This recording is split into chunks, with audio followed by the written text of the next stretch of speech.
welcome. Welcome to episode 23 of Mind and Muse Crafts. This is a vlogcast about the crafty side of my life. And basically, I come to you every 2 weeks, recording from the island of Puerto Rico in the Caribbean, where I live with my family.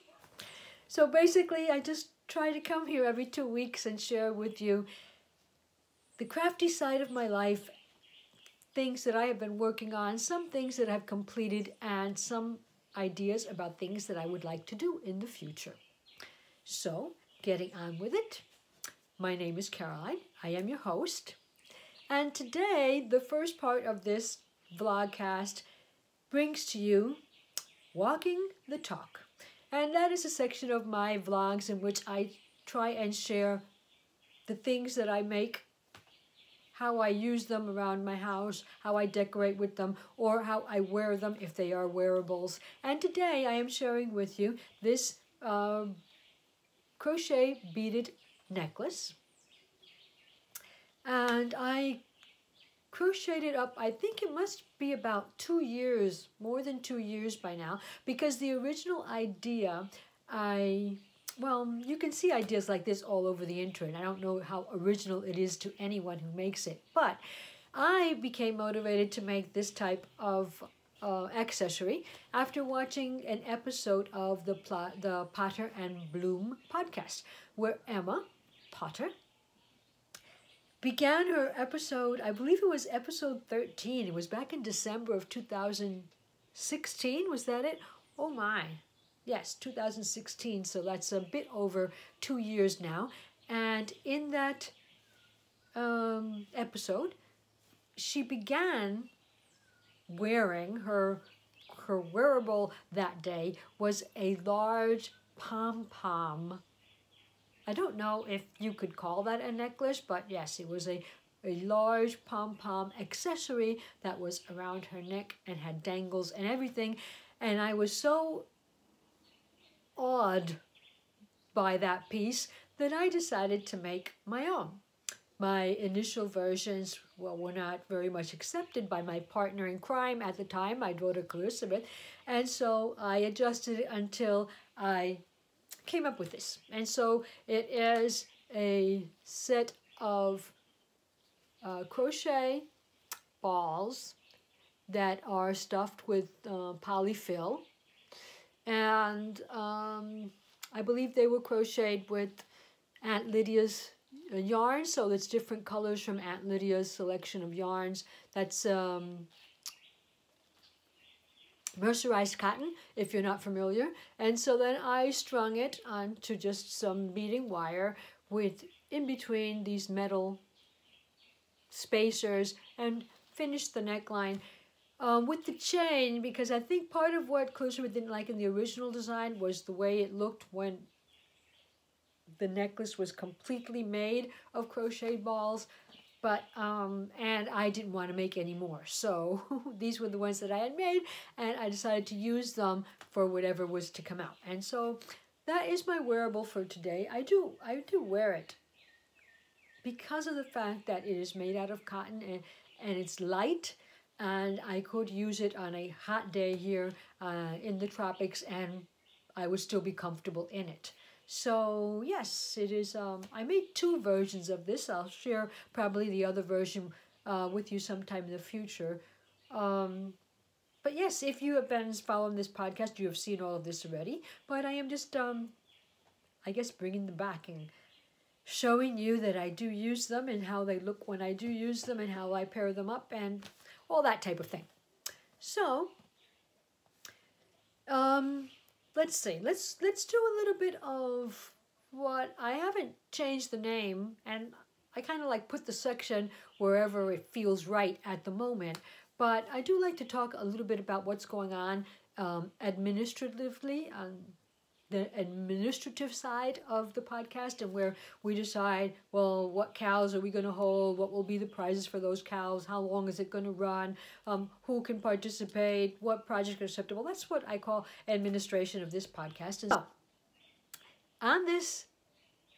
in this podcast, I came up with a make-along called In Harmony, in which I expected anyone who wanted to participate to use more than one craft to create their finished objects, to create the projects that they would be publishing in the finished objects thread on Ravelry in our Ravelry group. So two things go hand in hand here. I created a Ravelry group for this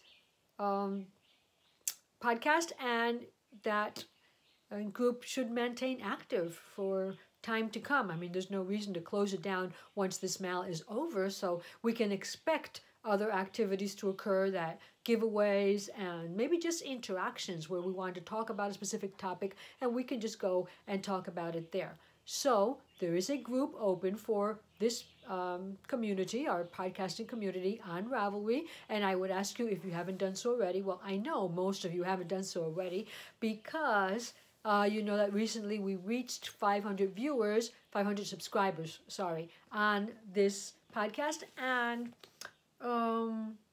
as of late, I think anywhere between 200 and 250 of those subscribers are watching my podcast, and therefore, if I only have 32 members on my Ravelry group, well, there are a lot of people that are not a member of Ravelry, that are not interested in being a member of Ravelry, or are a member of Ravelry but are just not interested at this moment, right, in the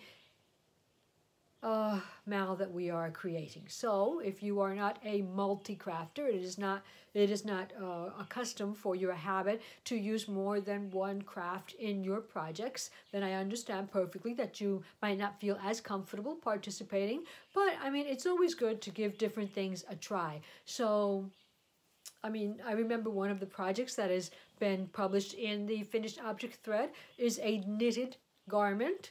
And it has, I think, one row of crochet, which was the cast on. And so the knitter decided to leave it there and to reconnect her knitting stitches to the other side of the crochet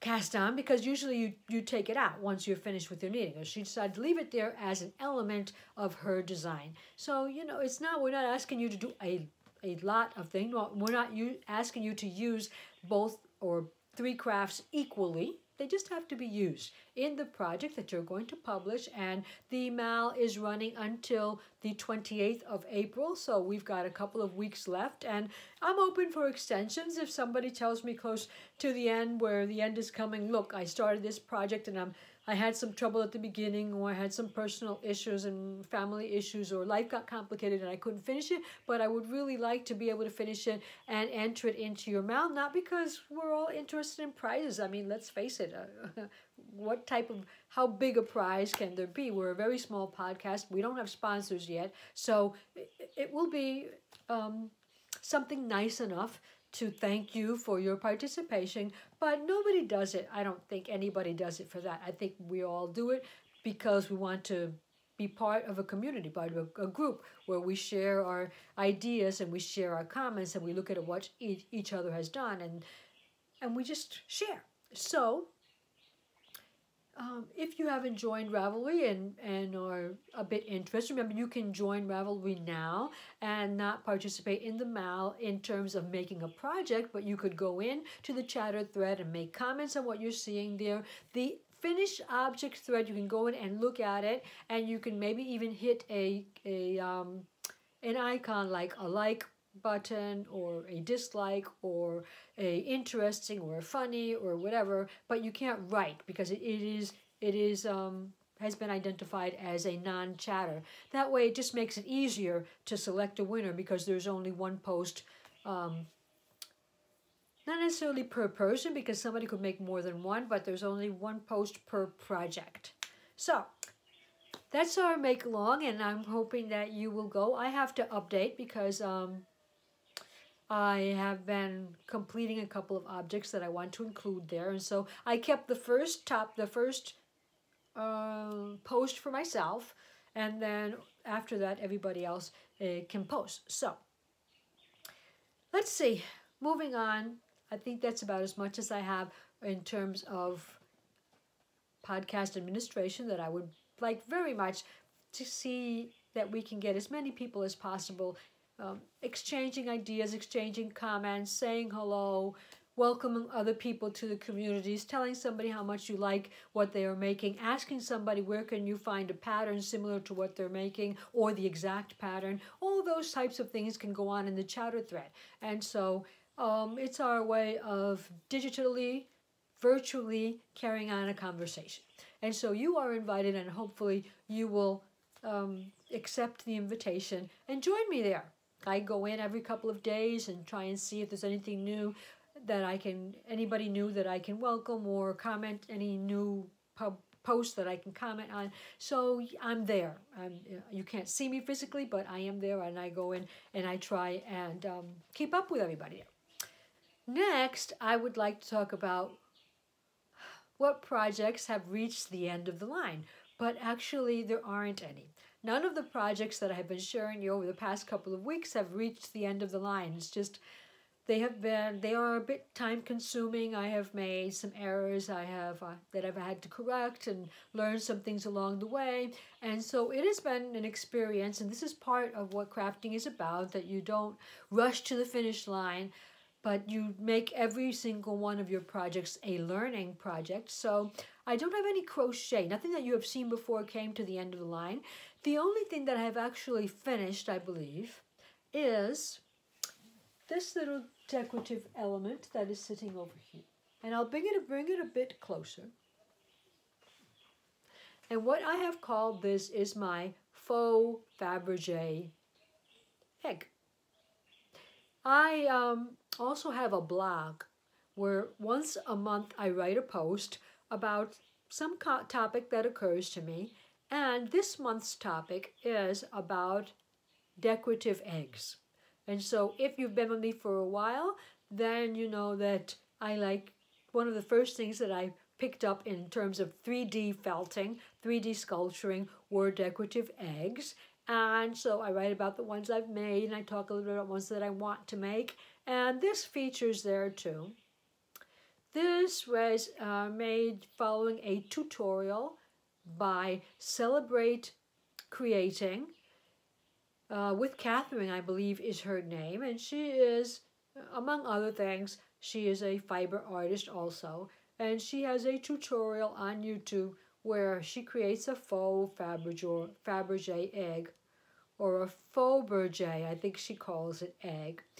I don't personally believe that the way that she presents the project is for beginners, because there is a lot of the decorations that she puts on behind the scenes. She does, however, share some not mistakes, but some reconsiderations of her initial design. She started out wanting to design one thing. Excuse me.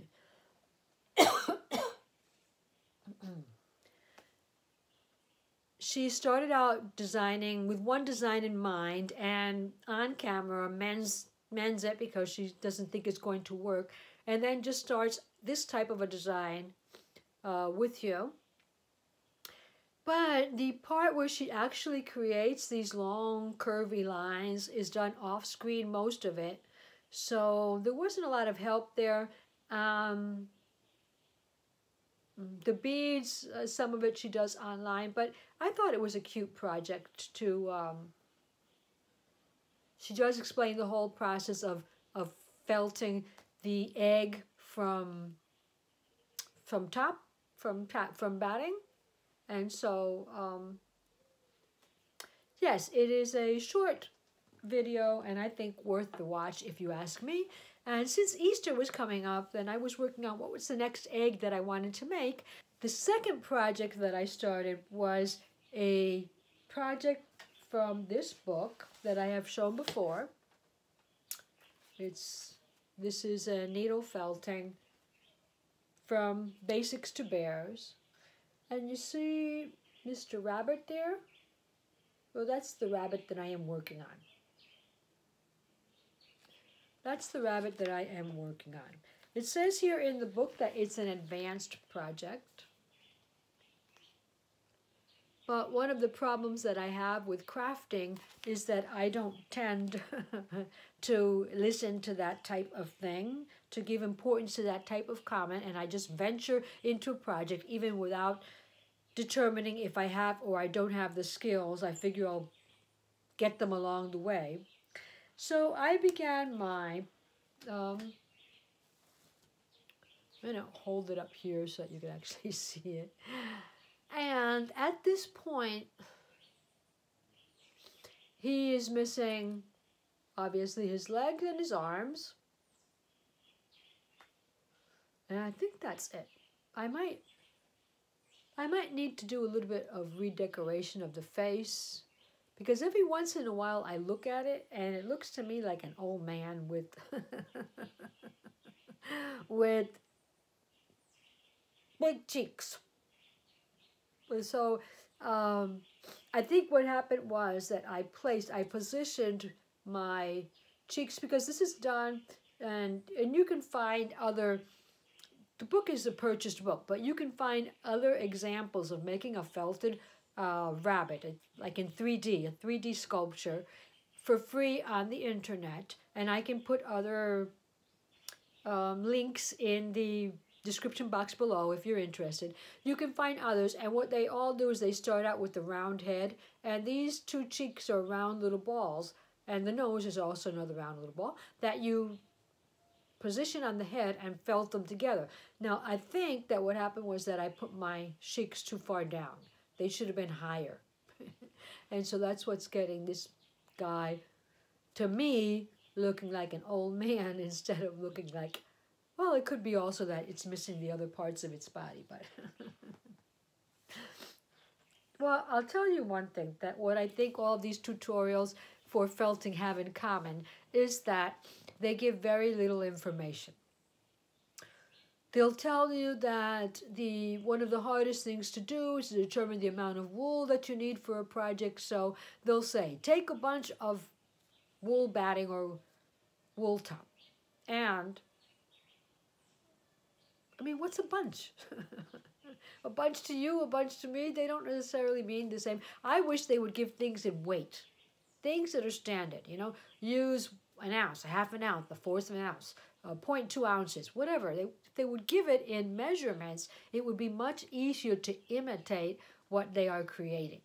And so don't expect that the instructions are going to be so detailed that they're going to take you along to every single step of the way. I don't think they are in any of the tutorials that I have seen.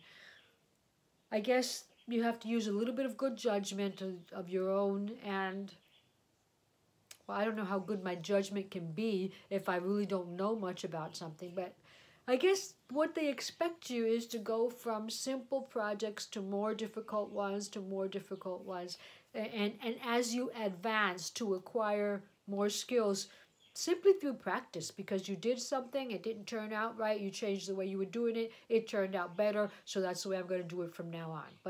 But they really don't have so many guidelines that it doesn't make a project easy. Like they put down the amount of time that you should invest in those projects, and sometimes in some of these tutorials or books, and it never turns out for me.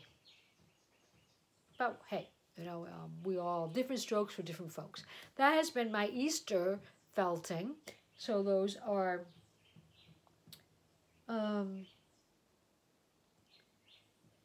projects that I have been pressing on with over these weeks, and probably because I've been pressing on with those projects, they've taken away from the time that I can invest in others. Because one thing I did find that was new to me was that, remember that I had complained a while back, or I had shared with you, that I was feeling a certain pain in this arm, and I thought it was due to my knitting for long hours in the same, oh my God, what am I saying? It was due to crocheting for long hours in the same position. And I'm not saying it's not true. It's probably very much true, sitting on the couch or sitting on the bed in a very bad posture position. And so probably that was it. But I also found that if I rest from my crochet and go back to it a little time, I have gotten a lot better. I can do a lot more movements that I couldn't do without pain before. But if I sit down, and the thing about it is that when I actually sit down and crochet for a couple of hours, I don't feel pain. I feel it after I get up, after I stop. But as I was felting that tick, tick, tick, tick, tick with the needle onto my project continuously, that hurt in the moment, not after the fact. So one of the projects was wet felting, so that obviously didn't involve a lot of tapping with the needle.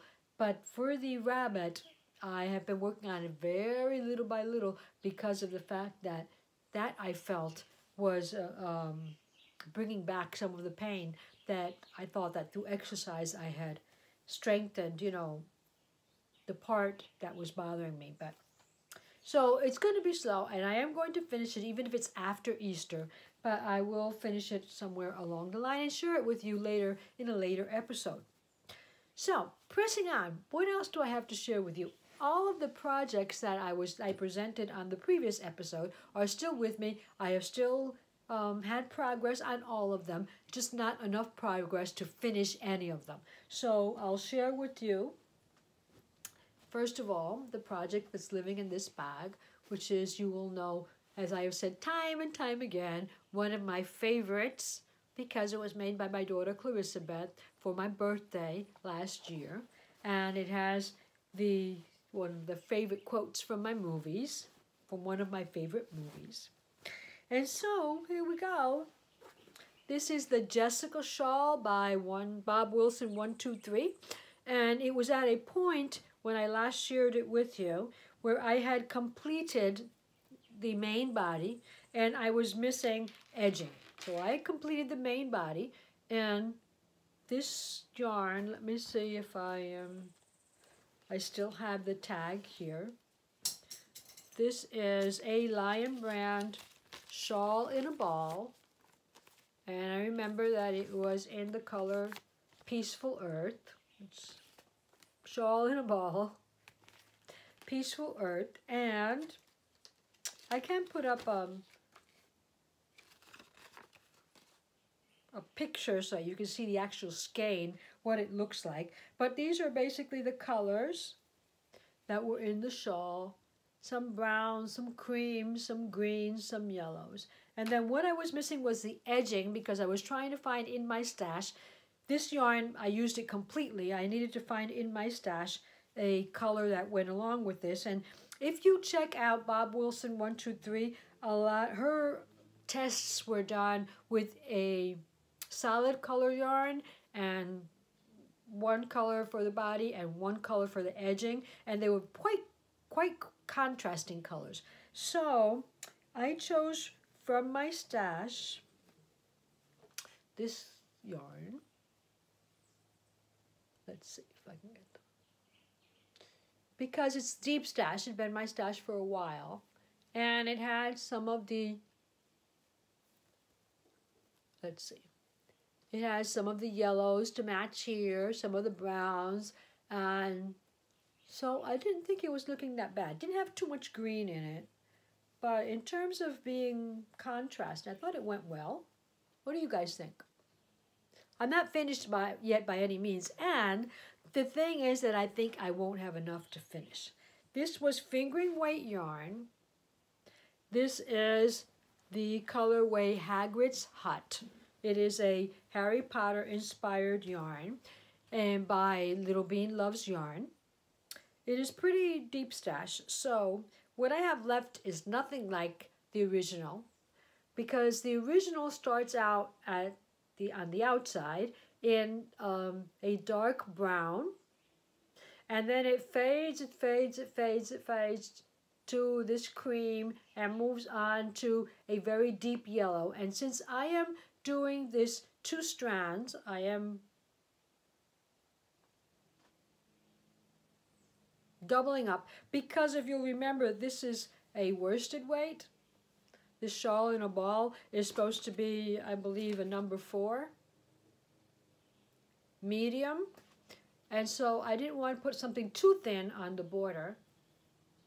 So I doubled up on this yarn. I'm holding it, I'm taking one strand from the outside and one strand from the inside. So I used the darker color first, and then what is left is that light cream color. I'll put up a picture here of the actual original. I remember to take a picture before I moved. I crocheted too much so that you could see, because it was going to look really different when I showed you what was left over.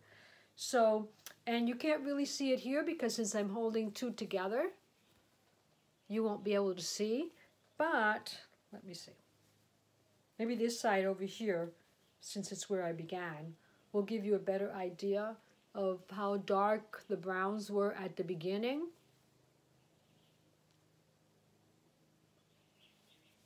And so there's a strand of that dark brown, and there's a strand of the light cream, which is making it all a bit different in color. But, okay, so it's fingering away about 430 yards, which, if you follow the pattern, wasn't going to be enough. I knew that because she uses 1.5 balls of the Red Heart, the yarn that she's using.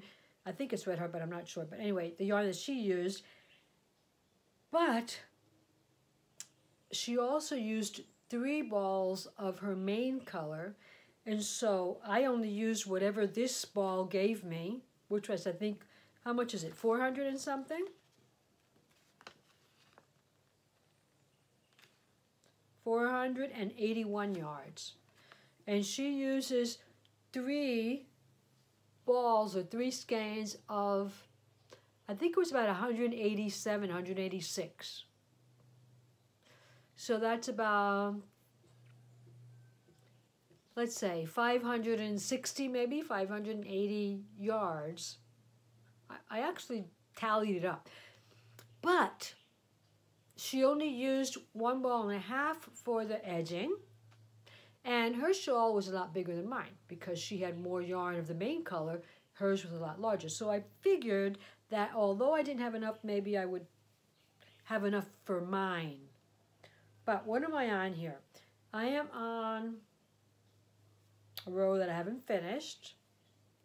So it's probably 1, 2, 3, the 4th row. After this, every other row does is create these spaces, and in those spaces on the next row you're going to create a bunch of, like a shell. You're going to create a shell. So each one of the next round has 7 double crochets in each of these spaces. And well, you saw what I have left, but what I have left is hollow on the inside because I've been pulling from both sides. So I might have just enough to finish that 7th row, that 7 shell, the 7, 1, 2, 3, 4, 5th row, but the edging has 7. So I won't be able to finish the whole edging with this amount of yarn. Modified object then, instead of a finished object, but I'm sure it'll be fine. I'm sure it'll be fine, and I would be very happy to finish this, get this finished for my sister, because, remember, I have mentioned that on the weekend I visit my mom and take her food and stay with her because she is a bit disabled and needs help. And so Mom told me that this was very pretty. She loved these colors. So I know my sister will like them too because she picked the yarn. And I do think that the edging does not take away from it. Well, we'll see. Even if it were to take away from it, I am not doing this again, so that's fine. This is the Jessica shawl. I didn't get it finished for the Rosina's cow.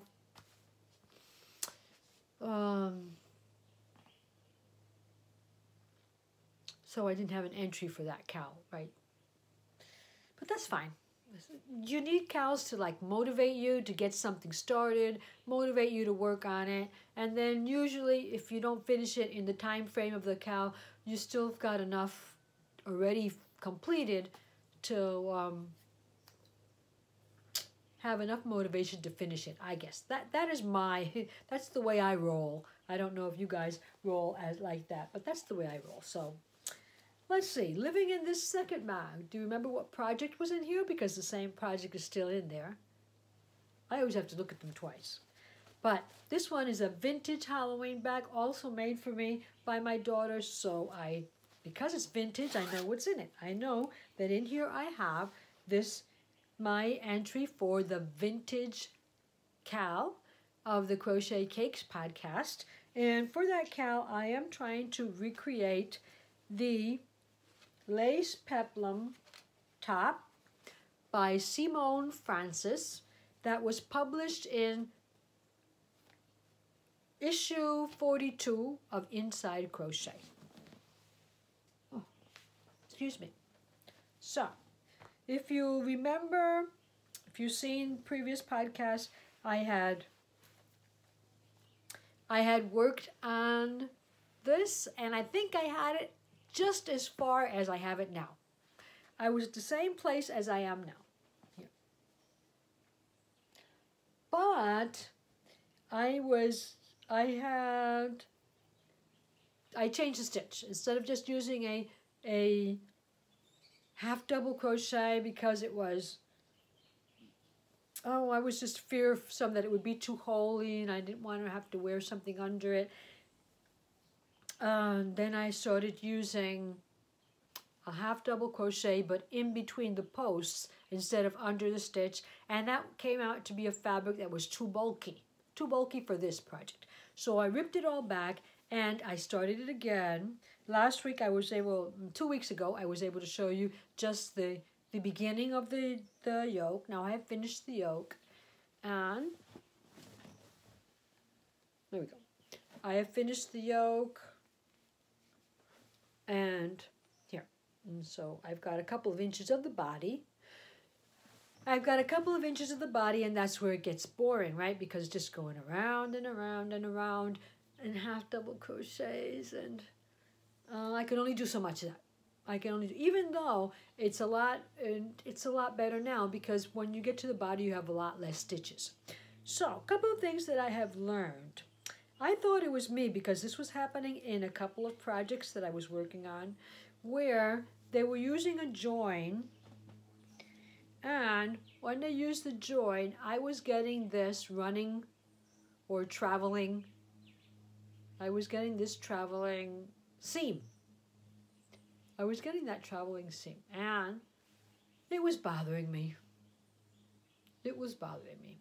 So I looked up on the internet how to avoid a traveling seam, and of course YouTube. There are so many experienced crocheters and crafters out there putting up videos of little bits and bobbles that can help you with all of your projects that we would be very ignorant and if we didn't try and use them all. There's always information. If you have a problem, for sure that you haven't been the first person to tackle it. Now, some people just like to solve problems on their own, and that's fine, but I'm not going to reinvent the wheel. If somebody else did it, then I'm asking for help virtually, and I'm going to find it. So, I found several videos that helped me out. I was able to move the seam to the side. I think if you move it to the side, it hides a bit more than if you move it if you leave it at the back. And then, I'm going to get this in such a way that I could actually show it to you. But let's see. And then, I mean, it's not that you can't see it. But if you'll notice at the beginning, it had begun traveling because I moved it to the side first. I figured, oh, well, at least I'll hide it at the side and not have it at the back. But then I wanted to straighten it out. So at the beginning, it's traveling a bit there. And then it straightens out. And from now on, it's going to be straight. I hope. I hope.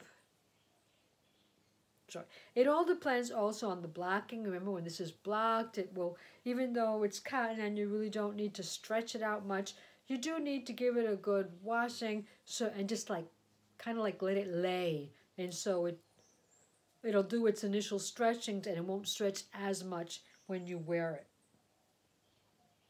So that's where I am. I'm pretty sure that I will not complete the body before I'm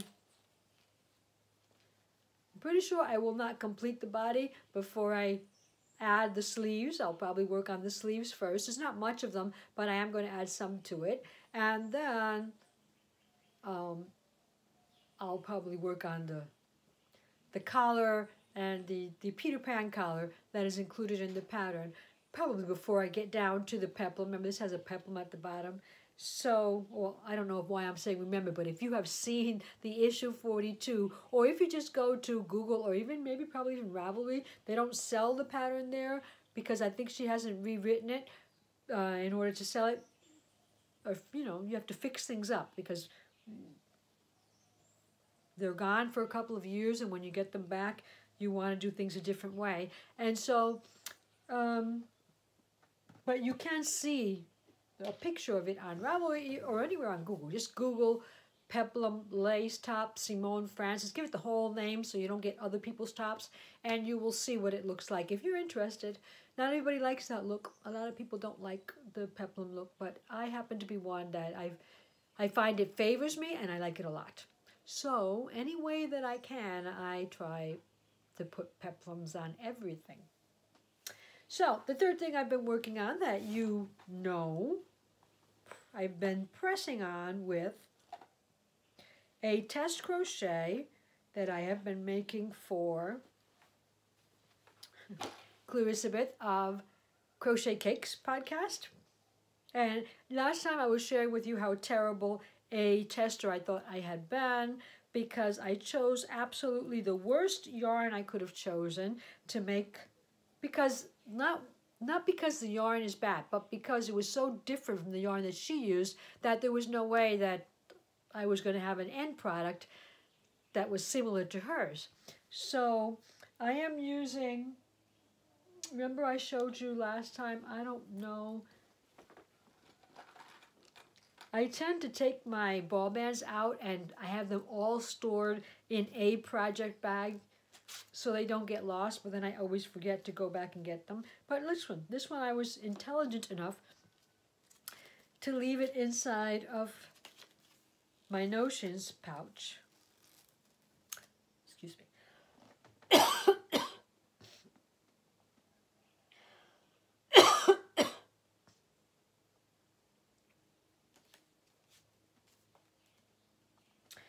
So the yarn that I am using here is called from Red Heart. It's a wrap. It is the Romance colorway. It's a wrap, if you haven't been around here before or you don't know it well. It's a super fine #1, and it is a blend of cotton acrylic. Let's see if I'm right about that, because I can say things 1,000 times and not remember. 50-50.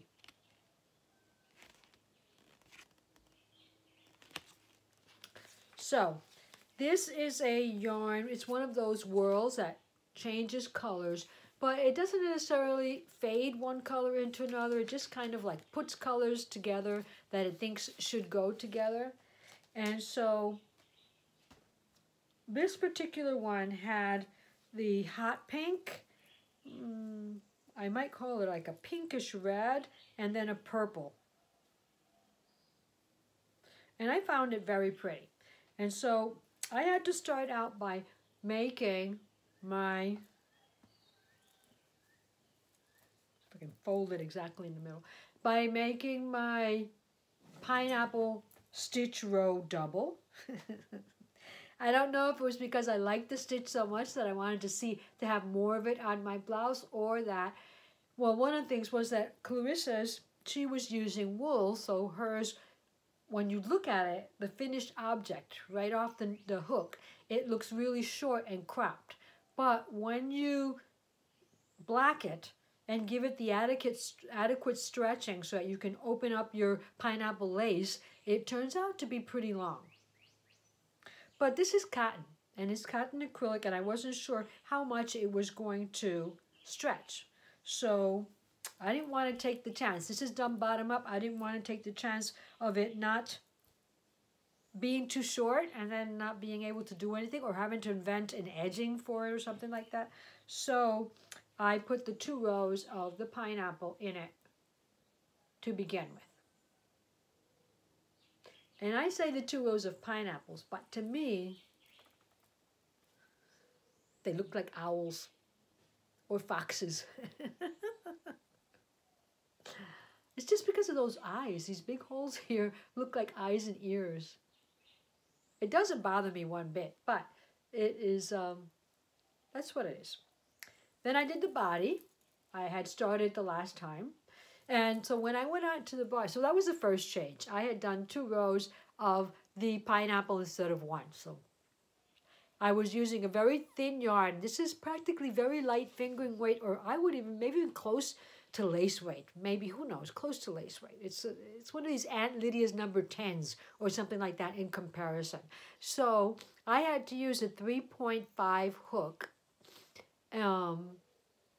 whereas she uses a 4.5, because there was no way I was going to crochet this up with a 4.5.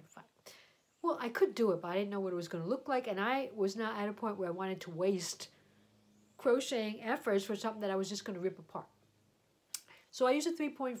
When I got to the body, I didn't want the body to be too see-through. So instead of using the stitch that she used, I decided that I was going to use, once again, this half double crochet in between the posts. And although for the other project it was too thick, I actually love it for this garment. I actually love it. I just feel it, that it has just the right amount of weight. It also, I used to half double crochet because I wanted to use up all of my yarn. I didn't want yarn left over. And so I wanted to like make the garment as long as I can make it, use it up all the yarn, but that didn't work, and I'll tell you why in a moment. But I do like the texture of this. I do like it. The texture of the stitch. It does look lacy, but as the yarn gets darker,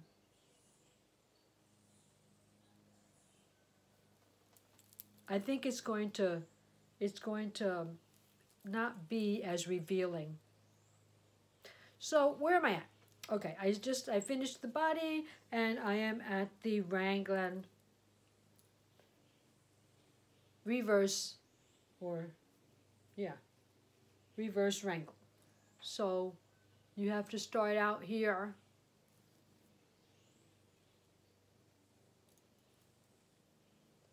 at the top, and I'm not sure it goes there. I'm just trying to put it somewhere where you can see what's happening at the top, and then we, in these 4 corners over here, 4 diagonals front and back, we work our raglan stitch.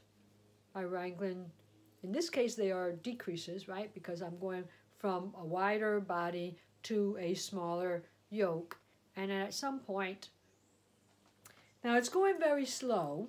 At some point it'll be done, but it's going very slow because of the fact that I'm using this very thin yarn. I'm using lace weight, and I'm using a 3.5, but you see, you can already begin to see there the raglan line that it forms that's typical of that.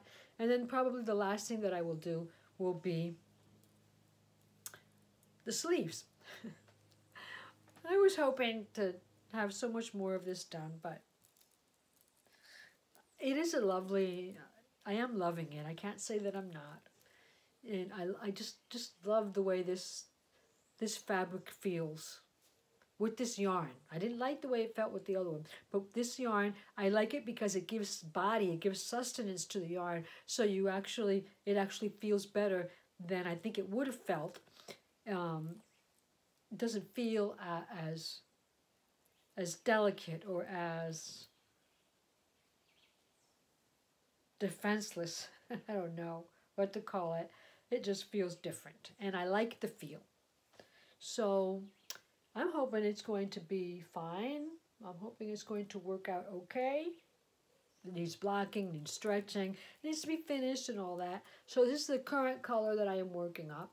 I wasn't able to complete it because when I got to finish the body, I wasn't sure if the yarn that I had left from this color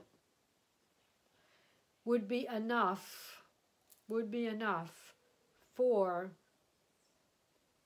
the yoke and the sleeves. And I didn't want to have to make my sleeves a different color. Although, because if you know anything about wrangling, you know that the wrangling will start you off with like a cap. And then from there you continue. So it was only going to be part of my sleeve that was going to be a different color, not the whole sleeve. And so I wasn't sure how that was going to look. So I broke off. This is what's left of this. I mean, I'm sure it can be used to add edging to a shawl. There are some shawls that come with lacy edgings. It can be used for that. And this is what I have of the purple. Now, since the pink, with the original pink, I did use that one completely. I was able to make all of this. Then I figured that the purple will be enough to make the whole yoke and the sleeves. I'm hoping. One can only hope. So that's where I am with that. Working up very slowly and liking it very much, but still it's very slowly. And I'm going to have to see how I will need to see how I work with the sleeves, how the sleeves look after all the decreases are finished. Okay, so that's what I have for pressing on with my projects. And so the last thing that I wanted to talk to you about was what I am calling my crafty bubble. In my crafty bubble, what dreams do I have of future crafting? And for that, I stay up late at night, and sometimes I make purchases very late, 1, 2 in the morning, and then I go to sleep. And I forget that I have made those purchases, and when they come in through the mail, I'm like awed. When did I order this? One of the things that happened was that I pre-purchased a book from the Living Felt that they were announcing on their newsletter. And it was for this book, Painting with Wool.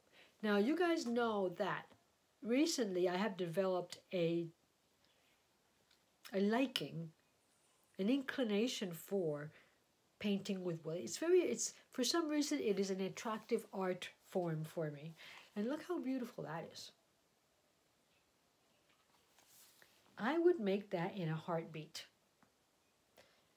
If I only had a brain, or the heart, or the nerve.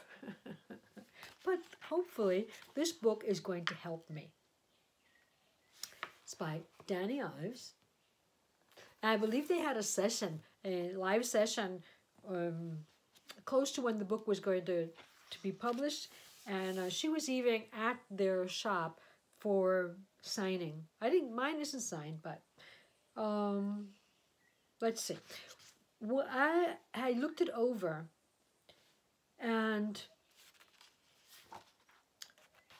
it is a very nicely written book. Dani started out in a different profession, and she one day decides to leave her lifetime career and become a full-time maker and artist. And so her goal in the book is to give you a peek of the potential of wool as an art form. So she takes you through the basics of felting, needle felting, and from what I have read up to now, there is a lot more information in this book than what I have found in many tutorials.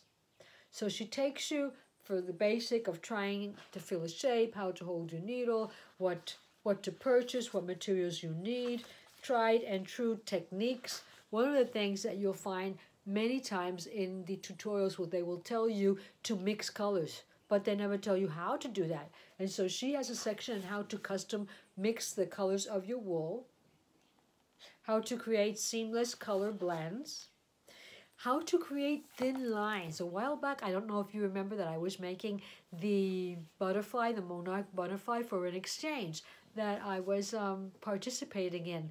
And one of the things you had to do there a lot was to create very thin lines, and I had never done that before.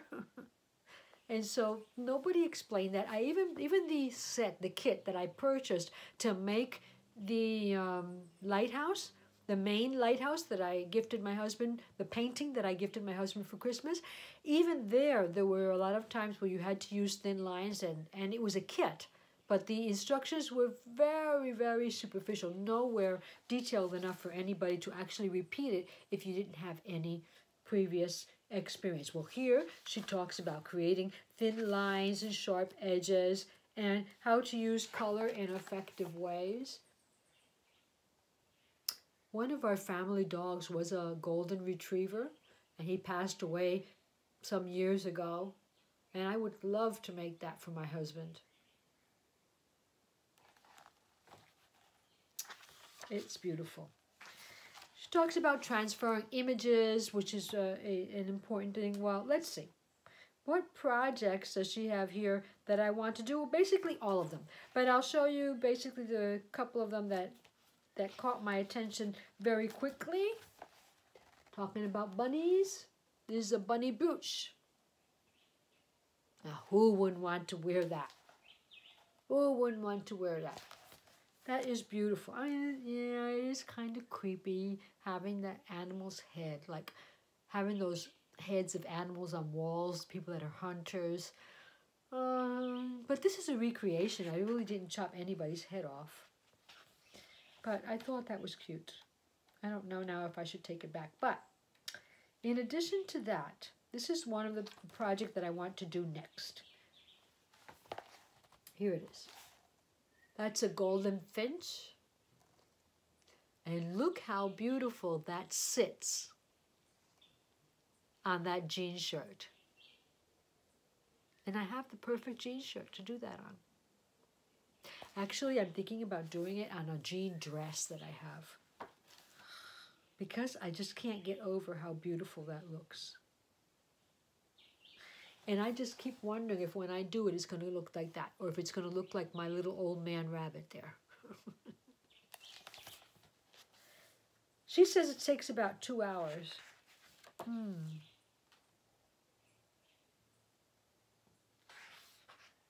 But it appears that you have to mark it onto your...